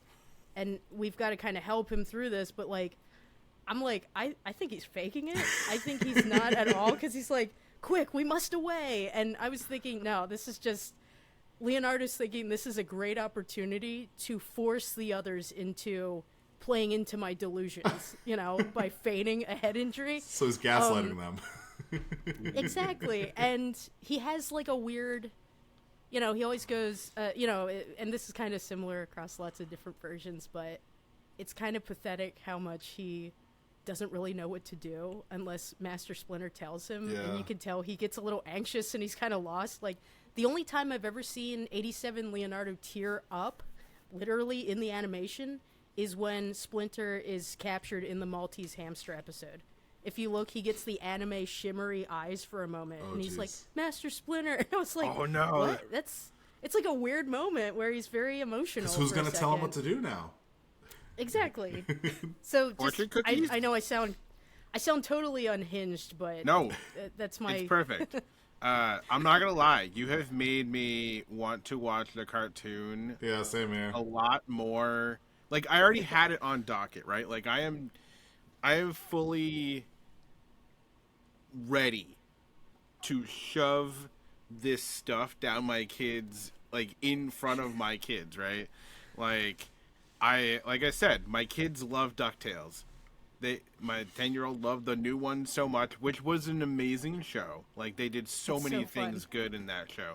I was really upset that they canceled it after, like, they were like, you guys get a third season. They were like, what Disney IP can we throw into this damn show for the rest of the season? Literally anything Disney owns is fair game. Wuzzles? Sure, why not? Let's do it.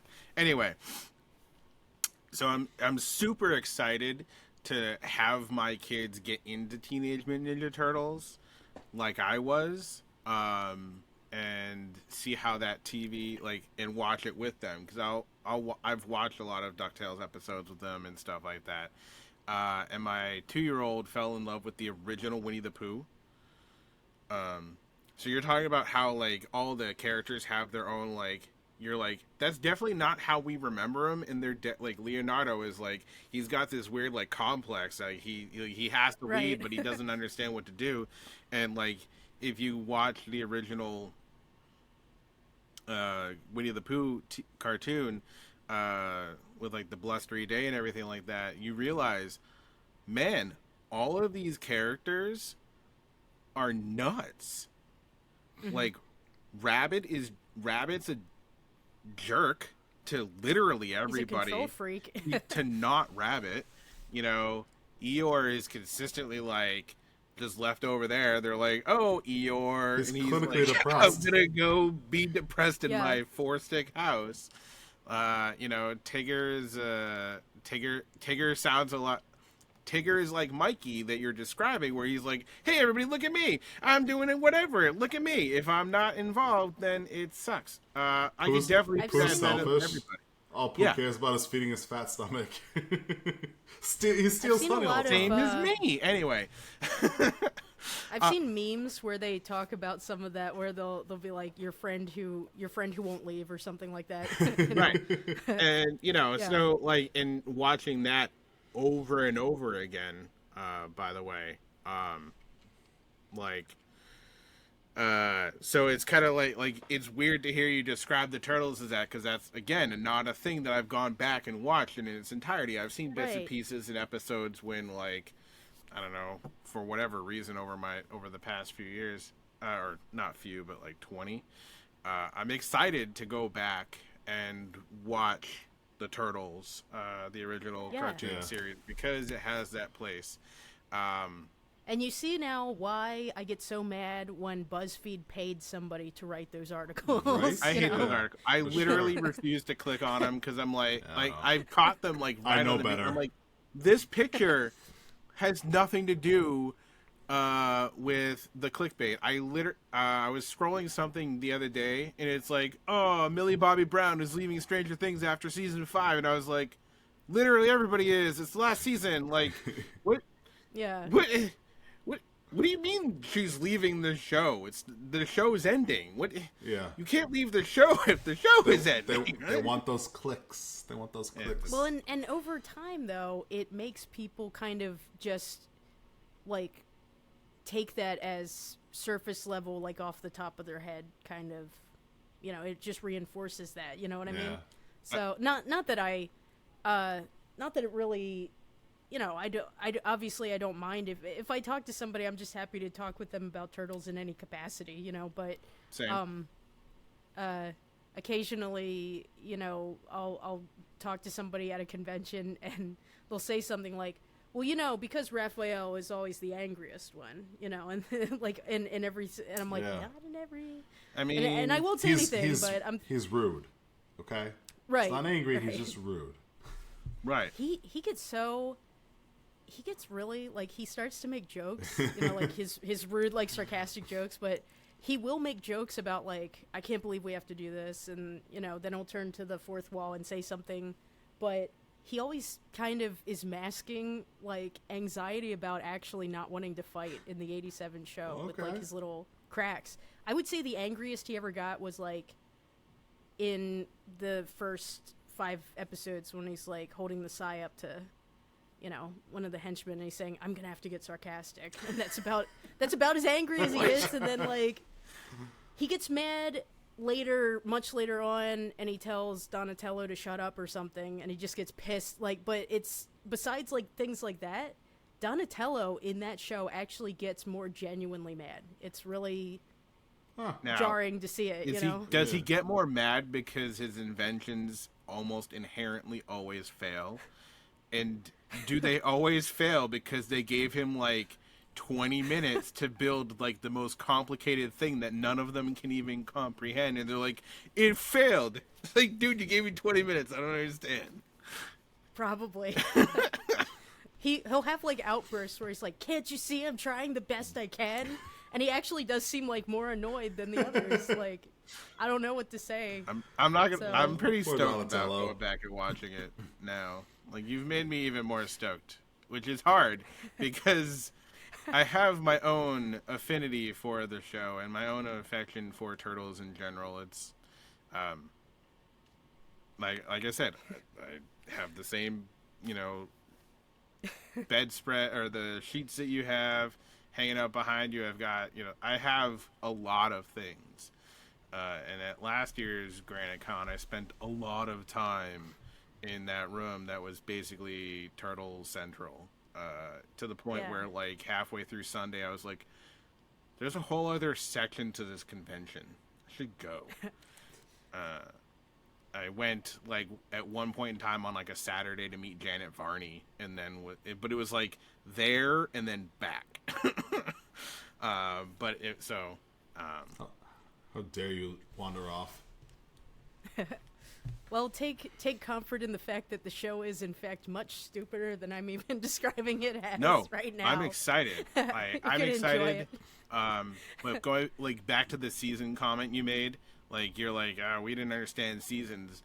And it's true, because, what was it, last week or the week before, we were talking about a show, and it was like the show's got, like, 60 episodes, or 52 episodes, and it's one season, right?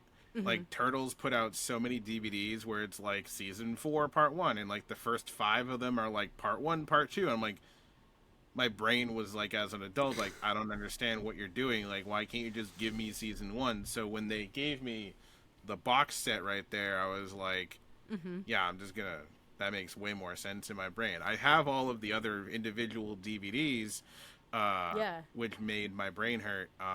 But like, Transformers was only was 4 seasons, but Thundercats was only 2. But there's like 100 and something episodes of that. Yeah. You're like, there's only 2 seasons, and it only ran for like 2.5 years, and you're like, that was like as far as I'm remembering. I'm like, we're that's spoiled like as kids. You got a new episode. You got a new episode like 5 days a week. Like, they used to spoil us as kids.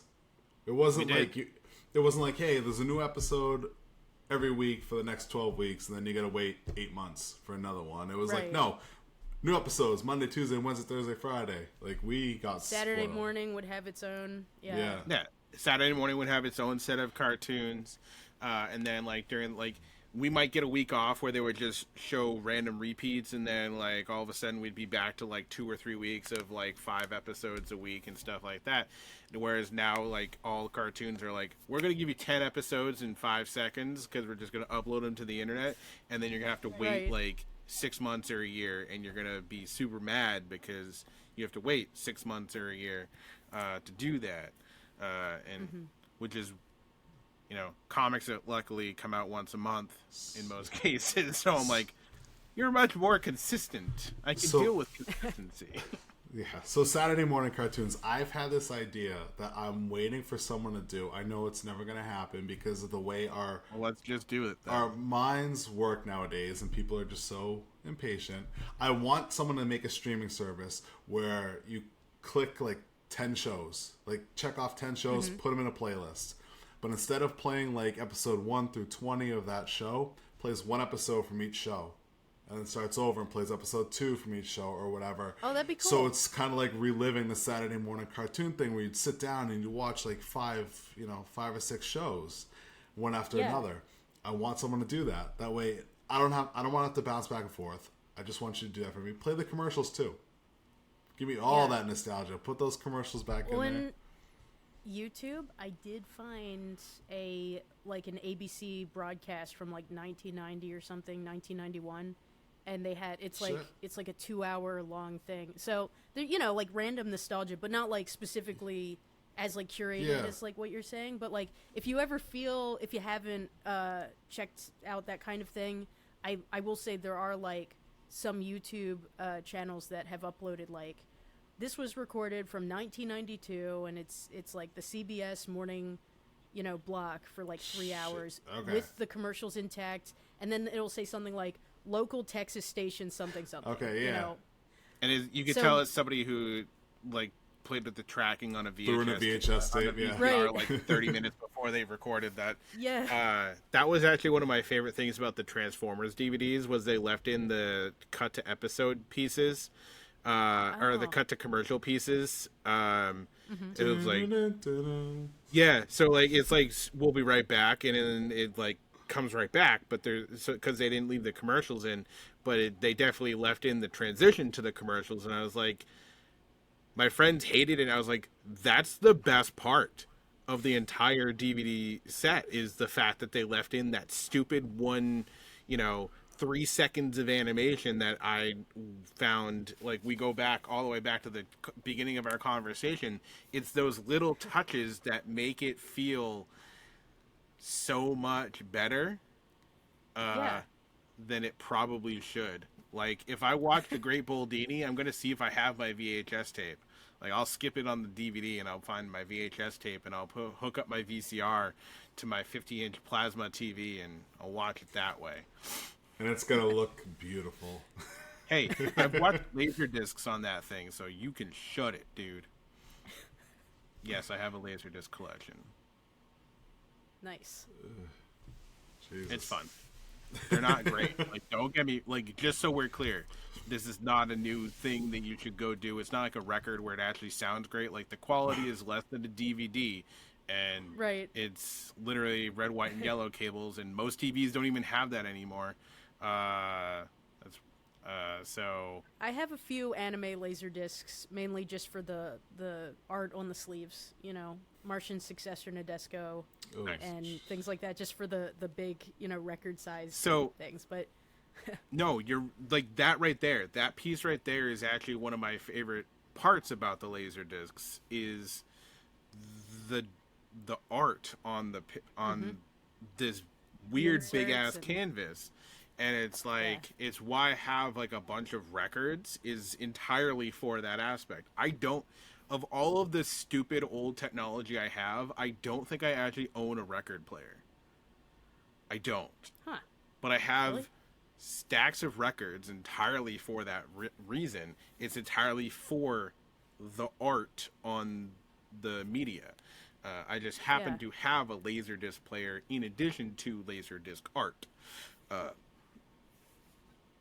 But for whatever reason, when I was a kid, I used to listen to my mom's record of An American in Paris. Just about as currently as I would listen to my cassette tape of Starship Knee Deep in the Hoopla, from the 80s. I've never heard of that. It's kind of, We Built This City. Oh, yeah. Okay. Yeah. All right. Yeah. Knee Deep in the Hoopla is the name of the album that it was from. Yeah, Starship. Okay. Yeah. Oh. My brain did not put all those dots together, so thank you for connecting them for me. But what we're saying about media, like older forms of media, I feel like there's something kind of special about the late 80s, early 90s, because the Goonies, you could play a VHS of that and it would feel just as current because of just how slowly media was released back then. It'd feel just as current to me as watching Disney Afternoon's episode of Darkwing Duck that day. I wouldn't be thinking, oh, what's up with this VHS that they put in for after school daycare? Like, it's 5 years old. Ew, yuck. Like, I wasn't thinking that. Yeah. To me, that was just more, it's all the same kind of current entertainment. So I do think that there was a bit of a magical feeling of anticipation that we're a few years apart in age, but our generation, I think, experienced that is lacking today because everything is so instantaneous. But it hurts. It hurts the media, and like you said, the anticipation when you were a kid, like having to wait for it to come on, right? You couldn't just watch whenever you wanted to. You had to be ready for when it came on. If you were lucky, you knew how to program the VCR and make it actually record. And then the commercials, the commercials, you'd have to sit there and wait and kind of like stew on what just happened to get the next part. And now it's like, nope, skip the commercials. Oh, no, this episode's airing at 9 p.m. I'll watch it tomorrow at noon. Like, it's convenient, but it takes away some of like the magic of the consumption. Yeah. Yeah. Right? I'm much slower at going to the bathroom now. Okay. Well, no, I still you had to remember go in the commercial break. Oh, okay. Oh yeah, I didn't get that first yeah. either. I thought you were just talking about the passage of time and being older. Oh no, thanks. I thought you were talking about a physical pointing thing. it out that I'm the oldest person in the room. Have you got your prostate checked? No, I thought just in general getting older. But yeah, that FHE, Family Home Entertainment logo that would show up, and it would slowly be like drawn. Like as a kid, I was like, oh no! Like I just found it. You knew the VHS tape was fire if you saw it at the beginning. That's how you knew it was going to be awesome. No, radical. Oh right. It was the 80s. Sorry. There was no fire. That's right. That's right. Sorry, I apologize. I was trying to be hip. They did create this whole new like tubular. Yeah, it was like it popularized the surfer talk that was sort of localized over here in this part of the country, and us over here in New England had no idea what they were saying until the Turtles came out and told it to us. But like you said, the Bossa Nova, Chevy Nova, and then Frere yeah. We like going back, like one of the things you said before was like they never used the full names, and we were talking about how Mikey is used in the movie. When I hear it in my head, it's that scene that Leo is like yelling for Mikey after Raph wakes up. So when you were talking about it, you were saying it, I was like, that's what I heard in my head when you said they don't say the names, is that scene, and that's what's playing in my brain. And how I'm hearing him say Mikey. Those first two movies, there's so many good parts. There's so many good scenes. Like everything's just, I have like a clip show going on in my head right now.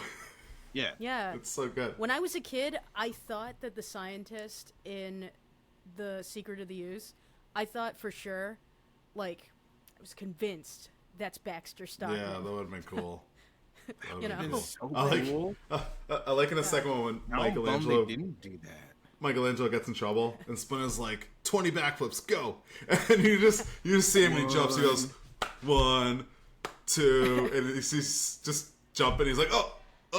Like, it's no, so he does good. the first couple ones, but then he just gets to the it. noise. Yeah. What'd you say? Yeah. I have a a memory of that movie that I found out recently was totally inaccurate. Perfect. I used to think that Donatello, when he's clean, when they're all cleaning in April's apartment. Yep. By the way, this is personal, like just a personal opinion. I really like the actress who plays April in the second movie. To me, she looks more like April from the animated 87 Agreed. cartoon come to life in the face. She's very attractive. I like her a lot. Anyway, cool. So when they're cleaning in April's apartment, and Donatello's like dancing with the mop, I misremembered that. I remember every time I would hear Whitney Houston's I Want to Dance with Somebody, I would always think to myself, yeah, that's the Donatello mopping song. And I just, for years, I would just automatically assume it was that, and it also played during the dance with the mops scene in Honey, I Shrunk the Kids, too. I just always thought that it was like the quintessential dancing with a mop, and then I rewatched it, and I was like, where's Whitney Houston? What? That's not the song at all. I can't believe I thought this for so many years. You were so wrong, Sarah. How dare you? Such a good scene. Wax on, wax off, wax we'll on. Get Toei Animation to draw Sarah in a sad face for the credits. The Toei Animation? Yeah. Wait, what? I said we'll get Toei Animation to come in here and draw Sarah with a sad face for misremembering. With the lip curl. Of course, the lip curl and the shiny tear and everything. All of the things. Though I gotta say, prioritize Donatello's duplicate, Donatello's degree, Leonardo versus Tempestra. If you want to see some really interesting but weird, not weird. I shouldn't say what I find charming animation, but it's by the anime B team. I'll call them until the mystery's solved. But like really cute, interesting facial expressions in those episodes.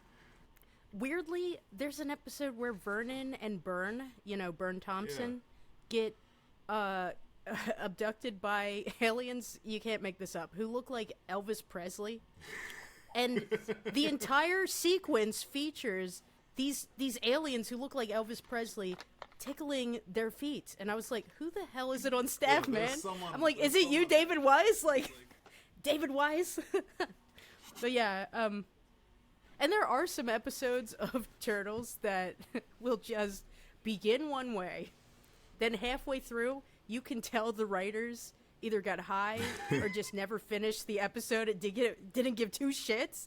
And they're like, wow, it's a good thing that all worked out. Like, did it? I don't know. I don't remember. Who wants pizza? Yeah, and it just begins one way, ends another.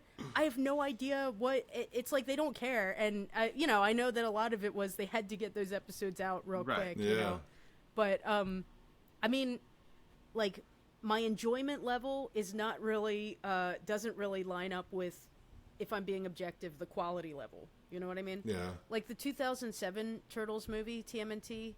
I really liked it, but mainly if I could watch like the Raph versus Leo fight scene in the rain, and that was like more of the movie. But then there's other story elements that were not great that kind of took away from it.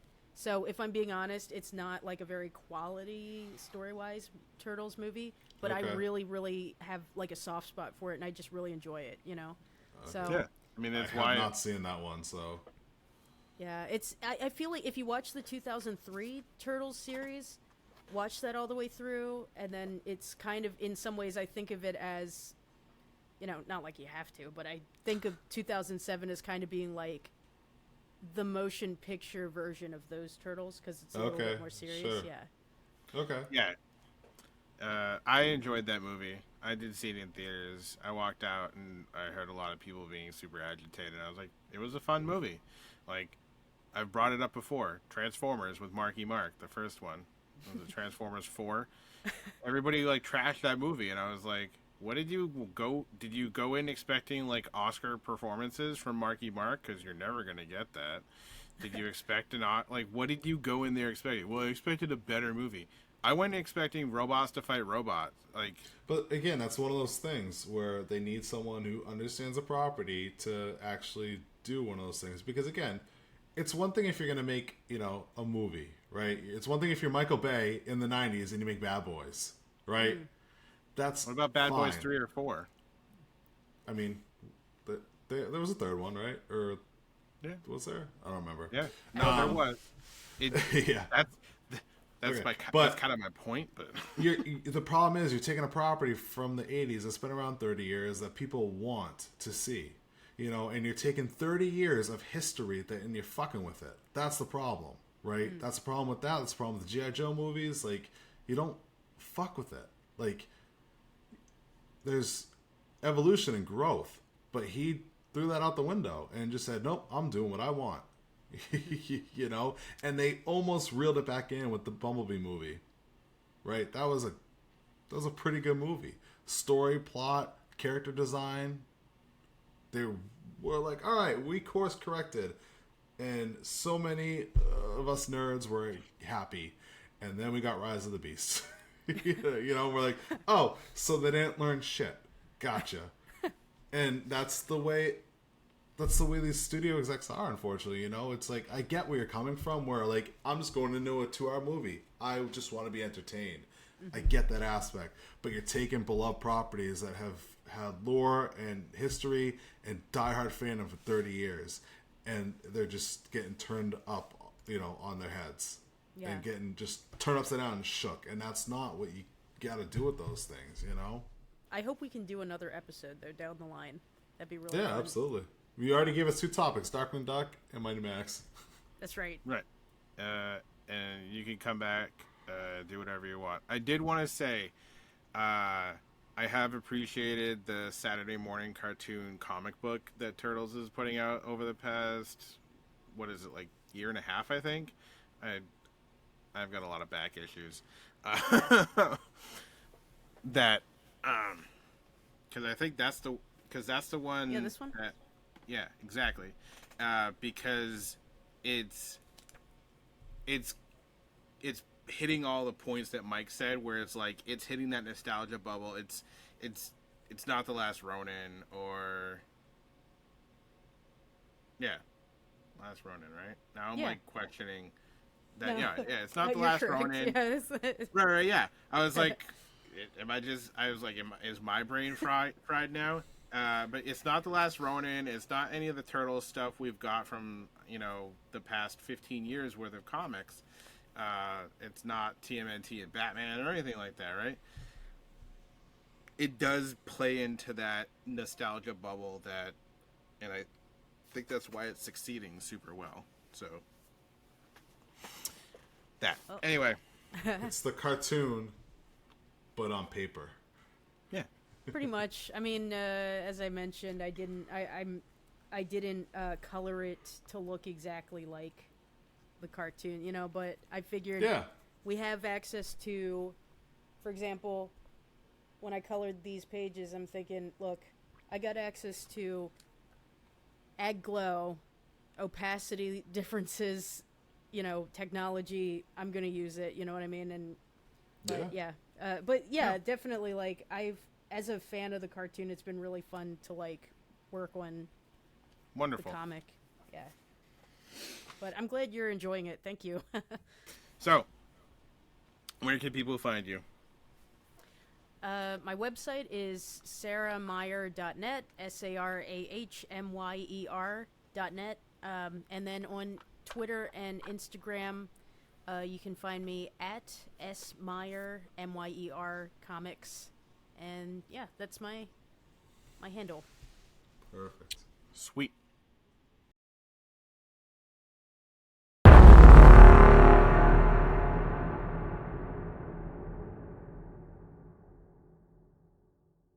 What? No, like, so. I'm having a really great time, guys. Like, I don't mean to say. No, like, that's it. I really genuinely.